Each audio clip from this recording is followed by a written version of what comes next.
Ay mga sipag, hapon po sa ating lahat. Sa video ito mga sipag, i-share ko nyo dito kung bakit nabawasan tayo ng followers sa ating Facebook profile account o sa ating Facebook page po mga sipag. So yan yung pag-uusapan natin mga sipag, kasi nga po meron pong nagtanong sa atin dito. Ito si Makinilias. Shout out sir Makinilias. Ang tanong nyo mga sipag, Idol Trace, tanong lang po bakit po nababawasan ang followers ko sa Facebook page kahit may nagfa-follow naman po sa akin.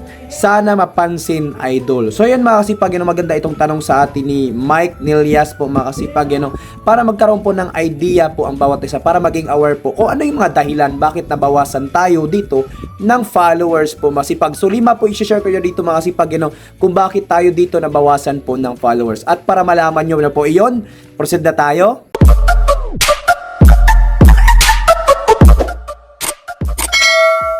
So dito mga sipag, isi-share ko na dito kung ano yung mga dahilan kung bakit tayo nabawasan ng mga followers po dito po sa ating Facebook profile account. So lima po yung mga dahilan mga kasipag, dito po, unahin ko na po dito yung una dito. Number 1 talaga, ito ay nag-unfollow po sila. So ito yung mga dahilan bakit sila nag-unfollow mga kasipag, Possible na hindi na po nila tayo nagustuhan po sa ating mga content video, o possible dahil po ito nag-gain natin dun sa F2F. And then, kinabukasan o maya-maya nag-unfollow na. So, nabawasan na po tayo dito ng followers dahil hindi talaga natin sila ay legit o talagang totoo, tunay na supporters o followers o viewers talaga natin.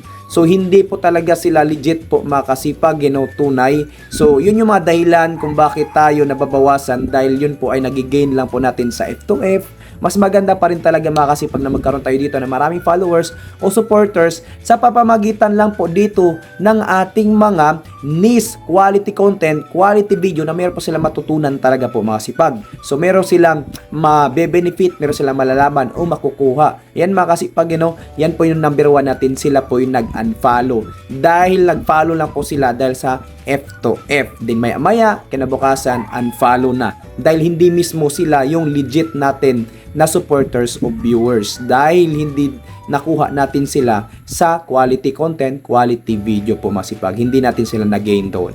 So yun yung number 1, para magkaroon kayo ng idea dito, 5 itong mga kasipag, Yung pangalawa natin dito mga kasipag, ay yung mga account na mga hindi active po mga kasipag. Ito yung mga dummy account po mga kasipag, Yan yung pangalawa natin, mga dummy account na talagang karamihan dito ay talagang gumagawa-gawa lang ng mga account, pero hindi naman ito active. Napakadami niyang account, hindi ito active. Yan po mga kasipag ay pinagde-delete po yan ni Facebook po. Yung mga hindi active na account na matagal na po mga kasipag, na talagang gumagawa ng account para makarami lang po ng followers, o talagang binabayaran ng pera, ipa-follow lang yung isang content creator dahil binabayaran siya, pero iisa lang yung may-ari, napakadami niyang account, kaya hindi siya active. Habang tumatagal, dinidelete po iyon ni Facebook. So yun yung dalawa natin mga kasipag, inactive Facebook account. Dinidelete po yan ni Facebook, yung dummy account na po gawa-gawa para lang makakuha ng maraming followers o nagbebenta. So yun yung pangalawa natin mga kasipag,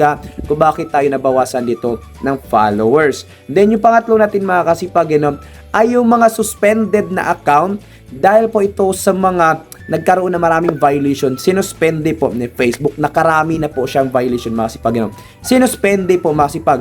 Dahil sa napakalaking case na nito, dahil marami na po itong nailabag mga kasipag, ang ginawa ni Facebook, tinuluyan na, dinisable na po, niremove na, dinilit na yung account na yon, yung Facebook account na yon. So, isa yan sa dahilan kung bakit nabawasan tayo ng mga followers dito po mga kasipag, dahil sinuspende na po at ito'y dinilit na po ni Facebook. At dahil hindi po ito ni-recover or hindi na po ito pinaglaban ng isang content creator, ayun mga kasipag, ni-remove na niya, dinilit na po yung account na iyon. Yan yung isa sa dahilan mga kasipag, yun yung pangatlo sa 5 natin, para magkaroon kayo dito ng kaalaman, idea kung bakit tayo nabawasan dito ng followers po mga kasipag. At yung pang-apat natin dito mga kasipag, ayun po yung talagang spam, galing po ito sa mga F2F, yung mga account na nagpapatuloy po mga kasipag, yung galing po sa spam na account, ito po ay talagang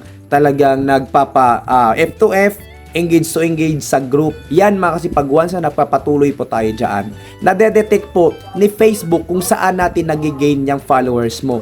Kung hindi yan sa pamagitan ng organic dahil sa quality content, quality video dahil sa niche natin, kung hindi yan doon makikita mga kasipag, kung nagpapatuloy ka lang sa mga ganyan ng F2F, kahit na-gain nyo na yung followers, puro ka pa rin ganyan po mga kasipag. Pag once na madetect yan ni Facebook mga kasipag, nagigain mo sa ganyang bagay dahil nagkaroon kayo ng spam violation at ganun at paulit-ulit pa rin yung ginagawa nyo activities mo na yan.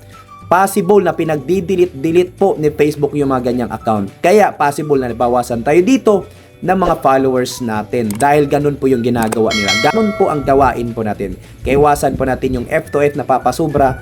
Di mo na alam mga kasipag, ikaw po na po ay temporary na pong black. Yan mga kasipag, temporary ka na pong disable dyan po mga kasipag, or disable na talaga, black ka na talaga, delete na talaga yung account mo, remove na talaga po ni Facebook mga kasipag. Kaiwasan nyo po yung mga spam account na dyan natin nakukuha yung mga maraming mga followers dyan sa F2F na yan, napapasobra. So yan yung pang-apat natin at din yung pang-lima natin mga kasipag ay yung boosting account. Ito po yung talagang tayo nagbo-boost po mga kasipag. Karamihan nagbabayad to dun sa group na maraming nagla-live dyan, nag-e-event na talagang ito, dami account, ayan, nagbo-boost yung mga nagbebenta ng dami account pero walang kakwenta-kwenta yung mga nagpa-follow sa'yo dahil patay inactive po mga kasipag, dahil ito ay nakitaan na boosting mga kasipag, so talagang nagbabayad ka.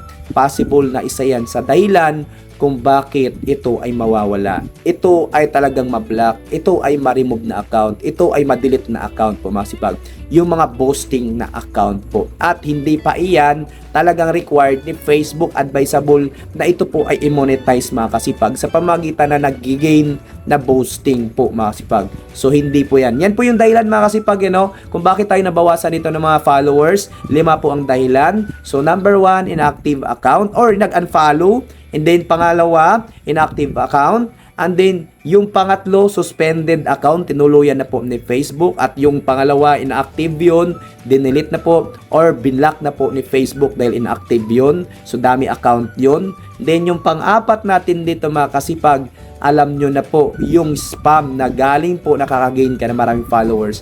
Yun po mga kasipag, isa yan sa pinagde-delete na po ni Facebook, pinagbablock na po yung mga ganyang account, pag naman sa napasubra ka dyan. And then yung pang-5, yung boosting na account. So yan, isa yan sa i-remove ni Facebook pag once na na-detect nila yan. So yan po yung mga dahilan mga kasipag, 5 po yung dahilan kung bakit po nare-remove o talagang nabablock o nababawasan po ang ating mga followers dahil pinagre-remove na po ni Facebook, pinagde-delete na po ni Facebook yung mga ganong account, yung mga ganong activities na account. So pinag-disable na po niya yung mga ganong bagay po mga kasipag. So yan na po mga kasipag, sa tanungan sa atin ni Sir Mike. So sana po meron kayo naintindihan at natutunan sa content video to at sana po nakatulong. At kung nagustuhan itong video na mga kasipag, pasupport na po sa ating YouTube channel na Kuya Chris TV po mga kasipag. Kung hindi pa po ikaw ay nakasubscribe, pasubscribe naman po kasipag. At pindutin na rin po ang notification button para mas didig sa bago videos upload. At kung meron ka sa dyan at katanungan mga kasipag, mag-comment down below sa baba para pag nabasa pa yan sa sagutin ko yun at pagagawan po natin ng content video yan hanggang sa atin makaya. At huwag na po kalimutan mag-like and share mga kasipag. Maraming salamat sa panonood. Have a nice day and God bless all.